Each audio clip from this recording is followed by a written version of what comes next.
Benvenuti a Veneto in Transizione. Oggi torniamo a parlare di Grande Guerra e dell'eredità che ci ha lasciato sia come memoria collettiva che come patrimonio storico, un patrimonio che ancora oggi continua ad essere scoperto, recuperato e valorizzato. Vi porteremo nei luoghi della memoria con i nostri ospiti in studio: Sergio Furlanetto, che ha coordinato i lavori del museo a cielo aperto sul Piccolo Lagazzuoi e Sas di Stria; Gilberto Fregolente, presidente dell'associazione Da Ponte a Ponte, che gestisce e promuove il percorso La Grande Guerra da ponte a ponte. La necessità di creare memoria è senz'altro un antidoto al dramma, ma è anche un'opportunità per creare uno sviluppo culturale e turistico. Così è stato per esempio sul Lagazzuoi e sul Sas di Stria, Sergio. Sì, sicuramente noi come volontari alpini della sezione di Treviso, che lavoriamo lassù dal 1999, tutte le estati in questi lavori di recupero storico, lo vediamo con i nostri occhi, diciamo, il forte aumento del turismo, degli appassionati che camminano in quei sentieri e che dedicano anche il tempo a soffermarsi per guardare le opere come le abbiamo ricostruite fedelmente, come erano negli anni della Grande Guerra 1916 e 1917, e anche per ascoltare un po' di storia, perché in diversi punti abbiamo collocato dei punti di ascolto in 3 lingue dove ci vengono raccontati di brevi spezzoni delle vicende di quell'epoca. Quindi la visita quanto dura mediamente? Qui dipende dalle gambe, perché per far tutto il giro del Lagazzuoi salendo dalla parte della Cengia Martini, la Galleria dell'Anticima, scendere dall'altra parte per la Galleria austriaca, se vuoi andare in Cengia Martini, se vuoi guardare bene tutto quello che c'è, tu ci passi la giornata intera, e poi di là sul Sas di Stria quantomeno un'altra mezza giornata. Anche il progetto La Grande Guerra da Ponte a Ponte nasce dalla riflessione volta alla promozione del territorio. Infatti 5 architetti hanno pensato di valorizzare la sinistra Piave, meno valorizzata rispetto alla destra Piave, e così hanno partecipato ad un bando della Regione Veneto che hanno vinto e hanno creato un itinerario che ci spiegherai adesso tu, Gilberto. In cosa consiste questo itinerario? Questo bando era fatto dalla Regione Veneto ancora nel 2012, serviva per finanziare quei progetti che andassero a valorizzare manufatti della Prima Guerra Mondiale in previsione appunto della commemorazione del centenario della Grande Guerra. Noi come gruppo di professionisti abbiamo individuato questo bando e abbiamo fatto un'indagine sulla sinistra Piave, per cui tra il ponte di Vidore e il ponte della Priula, comprendendo i comuni di Susegana, Sernaglia della Battaglia, Moriago della Battaglia e Vidor, abbiamo fatto un'indagine di quei manufatti che potevano essere nascosti ormai dalla vegetazione, per poterli recuperare e collegarli da dei percorsi, da dei sentieri che già esistevano e che comprendono un 30 km di tragitto, tutti più o meno a ridosso del fiume Piave. Quindi ci sono dei sottopercorsi durante questi 30 km? Sì, effettivamente a piedi, e se si vuole farlo a piedi ci si impiega una giornata, per cui c'è la possibilità di sviluppare diversi tematismi, sempre legati anche al tema della Grande Guerra. Ad esempio a Vidor, che abbiamo recuperato una serie di trincee, sviluppiamo il tematismo della prima battaglia d'arresto dopo la disfatta di Caporetto, la prima battaglia d'arresto sul Piave. Mentre l'isola dei morti a Moriago della Battaglia, che si conosce, che è molto famosa, è sviluppato il tematismo della battaglia finale, mentre a Falzè di Piave e a Susegana il tematismo della battaglia del solstizio del 15 giugno del 18. I lavori quanto sono durati? E concretamente per realizzare l'opera solo 6 mesi. Solo 6 mesi rispetto a tutto il progetto, l'indagine che è stata fatta prima. 1 anno e mezzo di indagini, di progettazione, di disegni esecutivi e 6 mesi di realizzazione. Sergio, nel vostro caso invece i lavori sono durati parecchi anni. Sì, lì sono iniziati nel 1996 con il gruppo Alpini Cortina, una volta formato il comitato Cengia Martini che ha gestito e continua a gestire l'intervento.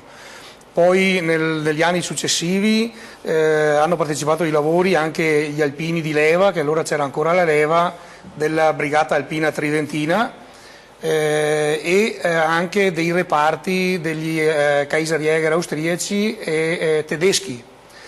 E poi noi come Alpini di Treviso siamo arrivati nel 99, dopo 3 anni, e facciamo 3-4 settimane tutte le estati a cavallo tra luglio e agosto, e stiamo appunto continuando ancora oggi. La cosa è nata inizialmente come esercitazione per la protezione civile, perché io ho fondato la protezione civile dell'ANA, della sezione ANA di Treviso, e avevo bisogno di addestrare gli uomini a lavorare in quota con imbragature, corde e quant'altro, e quindi quando sono venuto in contatto col capogruppo di Cortina che mi raccontava un po' sta cosa, siamo partiti e siamo ancora là. Ormai sono 15 anni che tutte le estati siamo su, che continuiamo a lavorare, a sistemare trincee, camminamenti, gallerie, postazioni, ricostruire baracche dove dormivano i soldati durante la guerra, eccetera. Tra l'altro sono luoghi di difficile accesso, infatti vediamo un estratto del reportage che è stato girato proprio in quei luoghi. Per ricostruire questo posto abbiamo dovuto stendere, con l'aiuto degli amici dipendenti della funivia, una rete tra questi 2 spuntoni di roccia davanti a me, sopra questo canalone, di stendere una rete, e poi imbragati gli alpini addetti a ricostruire il muro a secco hanno fatto tutto il lavoro qui di ricostruzione del muro a secco. Poi abbiamo messo i gabbioni ripieni di ghiaia e poi tutto il vuoto che c'era qui dentro riempito di materiale che recuperavamo dalla pulizia delle gallerie soprastanti. C'è stato qualche ferito nel corso di questi lavori?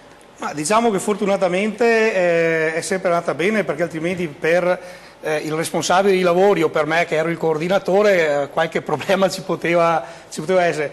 No, diciamo che ci sono stati un paio di casi di volontari che hanno avuto delle botte sulle mani, ma il primo vero incidente è stato anche da ridere, perché è stato un alpino che, non mi ricordo se era il primo o il secondo anno, si è fatto male la testa sulla branda al campo base.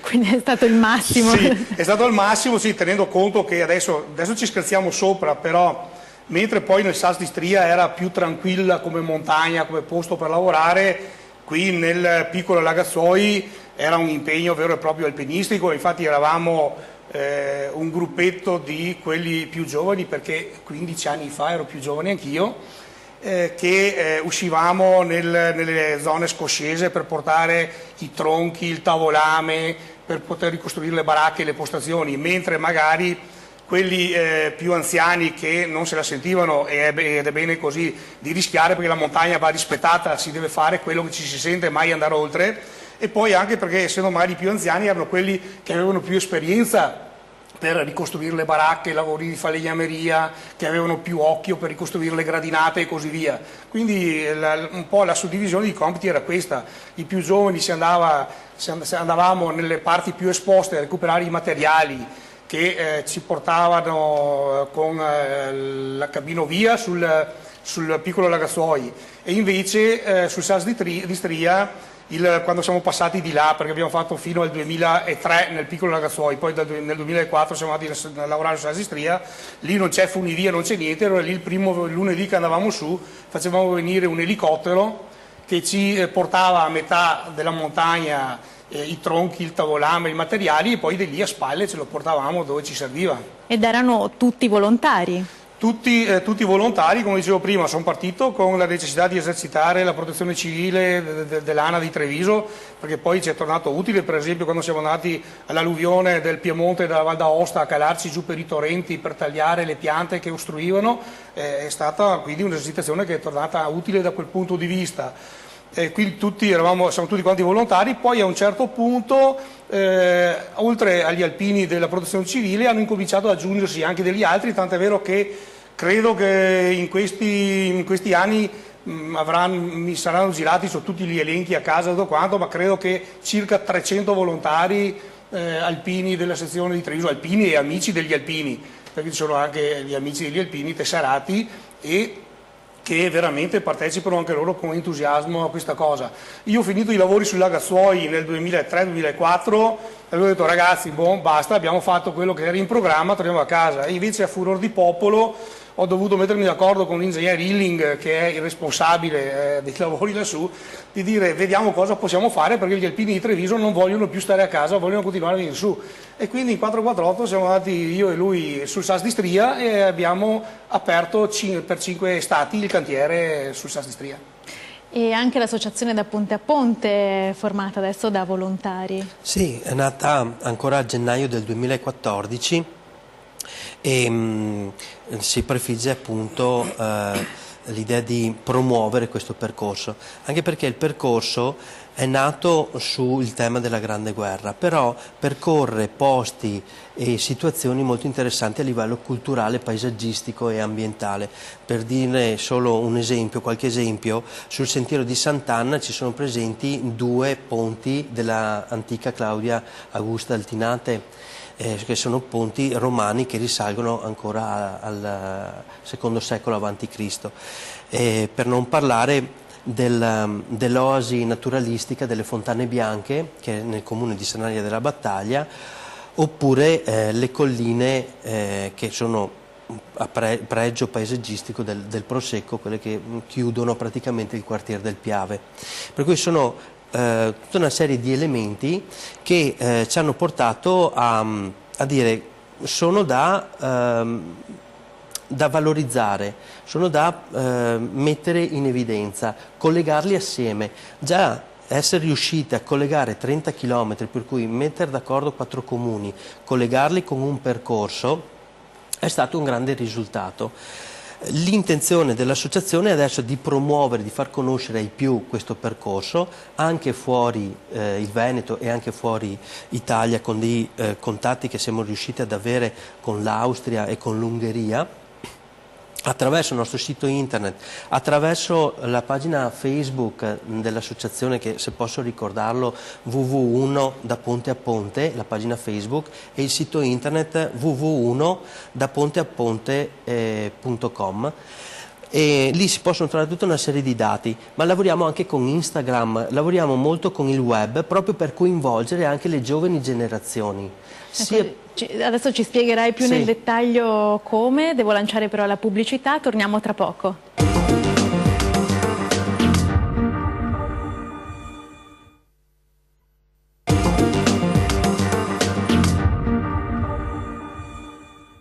Bentornati a Veneto in Transizione. Gilberto, ci stai raccontando appunto l'itinerario della Grande Guerra da ponte a ponte, quindi è un itinerario che è possibile fare liberamente o organizzate delle visite guidate?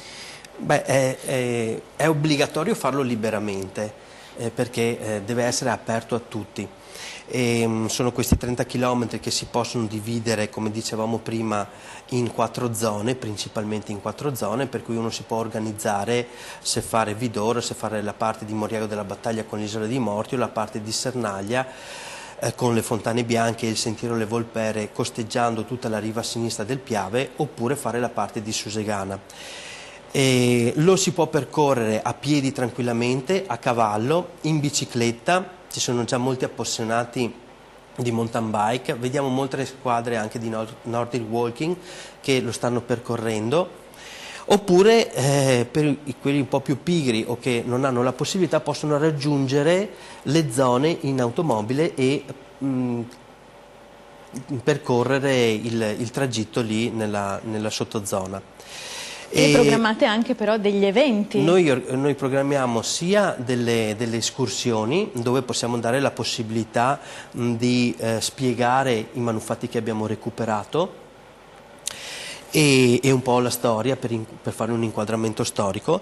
Però una cosa importante che ci siamo prefissati di fare, e l'abbiamo già fatto l'anno scorso a ottobre, che abbiamo fatto l'inaugurazione, è un grande evento del Da Ponte a Ponte. Praticamente coinvolge tutti i 4 comuni e a rotazione la manifestazione viene fatta in uno o nell'altro comune. Coinvolgere tutti i 4 comuni intendo dire che l'associazione da ponte a ponte intende essere un'associazione sovracomunale e per cui ha bisogno e vuole proprio legare i legami con tutte le altre associazioni che da molto prima di noi hanno sempre lavorato su una porzione però del territorio. Certo, è importante integrarsi con le diverse realtà di È importantissimo. volontari. Torniamo invece sul monte, sul Lagazzuoi e sul Sas di Stria, vediamo un estratto del reportage di Sergio. Qui ci troviamo proprio sul bordo del cratere della mina italiana e dopo l'effetto di questa mina, come dicevo prima, non è che ha risolto un granché le sorti di questo conflitto, perché 10 metri in avanti a me è rimasta la sentinella austriaca e 10 metri alle mie spalle sono riusciti ad arrivare gli italiani, per cui si fronteggiavano viso a viso, ma le cose sono rimaste abbastanza immutate, nonostante che qui sia stata fatta saltare mezza montagna, perché se guardiamo lo sperone in alto si capisce subito la differenza di quota rispetto a dove siamo noi. La montagna, prima dell'esplosione di questa mina, da là sopra scendeva in un pezzo unico fino all'antecima qui alle mie spalle. Quindi pensate quanti metri cubi, migliaia di metri cubi di materiale la mina italiana ha fatto saltare. Nel 2007 abbiamo recuperato lo scheletro intero di un nostro caduto dopo 90 anni dalla fine della Grande Guerra. Ecco, questo evento ha ispirato il documentario La montagna che esplode di Marco Rosi, che è in collegamento. Marco, volevo chiederti perché la scelta di raccontare una battaglia strategicamente poco rilevante ma umanamente carica di emozioni. Fu una battaglia molto particolare perché anzitutto si protrasse per un paio di anni all'incirca e vedeva contrapposti gli austriaci che dominavano la cima della montagna e gli italiani che da sotto tentarono in tutti i modi di conquistare la vetta. Ora, gli eserciti non erano abituati a quel tipo di guerra, a quel tipo di conflitto, non vi erano nei manuali bellici capitoli dedicati alla guerra di montagna e quindi fu tutto un'improvvisazione, chiaramente un'improvvisazione pagata poi con un prezzo molto alto di vite, perché combattere in montagna certamente non è come combattere in pianura, non è come combattere all'interno di trincee.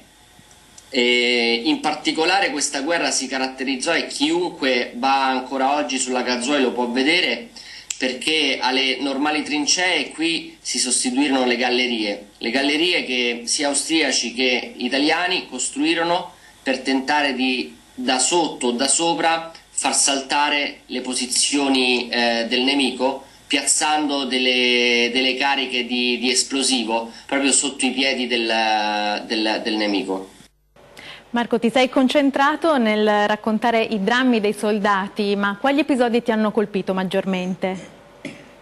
I drammi quotidiani erano tanti, anzitutto il terrore strisciante che questi soldati vivevano immobilizzati nei tunnel, sentendo che il nemico sopra le loro teste o sotto i loro piedi, a seconda se fossero austriaci o italiani, stava scavando, si sentiva nei tunnel il rumore del nemico che scavava e stava cercando di arrivare il più vicino possibile per far esplodere tutto. Ed era un terrore contro cui non si poteva fare assolutamente niente, si poteva soltanto o aspettare o cercare di scavare più velocemente, che rendeva chiaramente, insomma, quelle attese piuttosto drammatiche.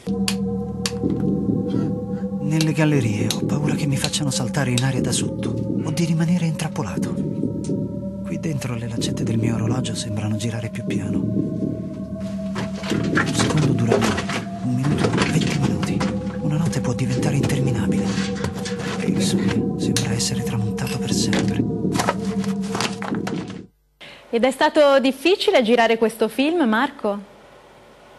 Girare è stato complicatissimo perché avevamo appunto il desiderio di andare esattamente nei luoghi della battaglia, quindi con tutto il rispetto, ma per qualche giorno in qualche modo abbiamo un po' rivissuto in prima persona le fatiche, le difficoltà di muoversi all'interno di quei tunnel. Abbiamo anche sofferto, nonostante fossimo attrezzati, abbiamo anche sofferto tantissimo il freddo in quei giorni, perché abbiamo girato anche a fine settembre a meno 20 gradi, a quasi 3000 metri. Ci siamo resi conto delle difficoltà quotidiane che questi soldati vivevano stando per la maggior parte del tempo all'interno di queste gallerie, questi tunnel umidi, per poi magari tentare la sortita all'assalto della posizione nemica. Insomma, un'esperienza che chiaramente non auguro di rivivere a nessun ragazzo poi di 18-19 anni, che era l'età che più o meno l'età media che avevano quei soldati allora. Ti ringrazio Marco per la tua testimonianza. Grazie mille a tutti voi e buon proseguimento di trasmissione. Ecco, Sergio, com'è finita questa battaglia che Marco racconta nel suo documentario? Beh, diciamo che purtroppo è finita con la rotta di Caporetto, nel senso che tutto il fronte dolomitico si è dovuto ritirare. Ma chi è riuscito a scavare prima tra gli austriaci e gli italiani? Ma lì diciamo che gli austriaci e gli austro-ungarici erano più concentrati a difendersi dagli attacchi che gli provenivano dalla Ceggia Martini, perché da quella parte lì gli italiani puntavano per poter arrivare al Valparola, al passo Valparola, scendere in Valbadia e poi andare verso la Pusteria. E quindi gli austriaci erano più concentrati sul lato ovest, diciamo, e loro a loro volta hanno fatto esplodere 4 mine da quella parte di intensità seppur minore di quella italiana, per impedire per rompere le gallerie italiane che non passassero da quella parte. Che invece gli italiani stavano scavando sul lato est, la galleria, quella più grande, che è lunga 1,1 km e che sale da metà montagna, dall'altezza della Cengia fino sopra, se ne sono accorti un po' in ritardo, anche perché c'erano tutti i sistemi di diversivi per non farsi notare, eccetera, eccetera, e quando sono partiti loro con la galleria di contromina, gli italiani erano già ben avanti con i lavori e sono riusciti a riempire la stanza di mina con oltre, credo, mi pare 30 quintali di tritolo, e far saltare appunto la montagna e anche la galleria di contromina austriaca. Va tenuto conto che generalmente con le mine soldati non ne morivano, perché scappavano prima, perché si ascoltavano a vicenda i lavori che avanzavano, si osservavano quando scaricavano i materiali delle feritoie. Quando sentivano che per un giorno o due era tutto calmo, tranquillo, non succedeva niente e magari prima erano stati fermi in un posto solo, l'avversario pensava: sono stati fermi a lavorare in quel punto, vuol dire che hanno scavato una stanza, gli servirà per dormire, per fare una baracca o per metterci la mina. E quindi se una volta finito quel lavoro per 2 o 3 giorni non sentivano niente, allora lì l'avversario sospettava che c'erano i portatori che stavano riempendo la stanza di tritolo, e quindi sopra si allontanavano i soldati, e per cui quando c'era l'esplosione, l'unico caso che veramente invece ci sono stati dei morti che sono ancora lì sotto è stato sul Col di Lana, che è subito dopo il Sas di Stria, cioè Piccolo Ragazzuoi, Sas di Stria e Col di Lana. Lì sul Col di Lana è rimasta sotto una compagnia austriaca, mi pare siano 163 militari rimasti sotto alla mina che hanno fatto brillare gli italiani, e credo che sia l'unico caso, o comunque il caso più eclatante, insomma, altrimenti generalmente riuscivano sempre per tempo, ascoltandosi, a evitare di fare. Ed emotivamente com'è stato per te lavorare in quei luoghi?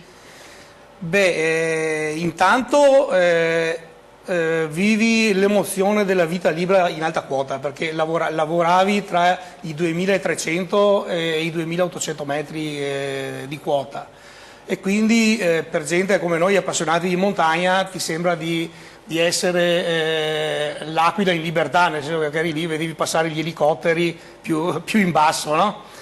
E poi ogni tanto pensavi che a quei giovani che erano lì all'epoca, e infatti ogni tanto io gli dicevo ai miei alpini, dicevo: ragazzi, Noi siamo qui che lavoriamo, ma fortunatamente non abbiamo nessuno che ci spara addosso come quella volta, perché quella volta quelli che lavoravano dovevano fare attenzione anche perché dall'altra parte qualcuno gli sparava addosso. Certo. Ringrazio i nostri ospiti Sergio Furlanetto e Gilberto Fregolent per le loro belle testimonianze. Io vi do appuntamento alla prossima puntata di Veneto in Transizione. Continuate a seguirci sulla nostra pagina Facebook Veneto in Transizione.